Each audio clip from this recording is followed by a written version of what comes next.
New age পত্রিকার সম্পাদক নুরুল কবির বলেছেন, রাখাইন ইস্যু এখন বাংলাদেশ, মিয়ানমার এবং রোহিঙ্গাদের মধ্যে সীমাবদ্ধ নেই। এটা এখন বিশ্বের বড় বড় শক্তির একটি প্রক্সি অঞ্চলে পরিণত হয়েছে। এখানে আমেরিকার স্বার্থ আছে, চীনের স্বার্থ আছে, ভারতের স্বার্থ আছে, মিয়ানমারের নিজেদের স্বার্থ আছে, স্বার্থের দ্বন্দ্ব আছে।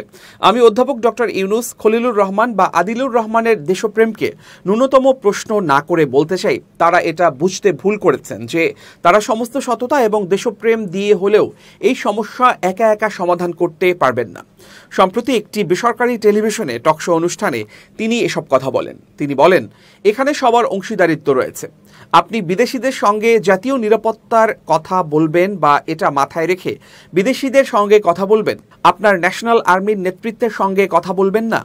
সিকিউরিটি বলতে শুধু ফিজিক্যাল সিকিউরিটি বোঝায় না, কিন্তু সেটা একটা গুরুত্বপূর্ণ অংশ। তো কাল যদি সেখানে একটা যুদ্ধাবস্থা তৈরি হয়, তাহলে আর্মিকেই তো যেতে হবে।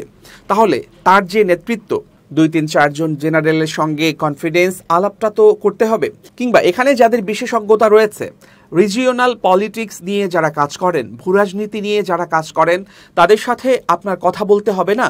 রাজনৈতিক দলগুলো যারা ক্ষমতায় গেলে এটা বাস্তবে ডিল করতে হবে, তাদের সঙ্গে আপনার কনফিডেন্সের মধ্যে নিতে হবে না?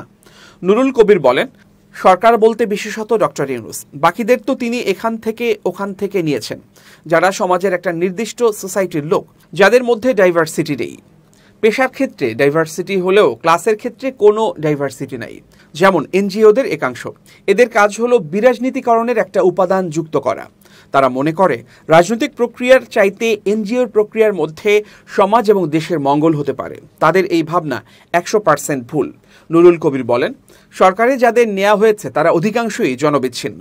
তারা রাজনীতি কিভাবে কাজ করে, আন্তর্জাতিক রাজনীতি কিভাবে কাজ করে জানে না। ফলে তারা যে তাদের পদ্ধতিতে সমস্যাগুলোর সমাধান করতে পারবে না, এর বিপদটা হচ্ছে তারা অসম্মানিত হবেন। কেউ কেউ ইতোমধ্যে অসম্মানিত হচ্ছেন।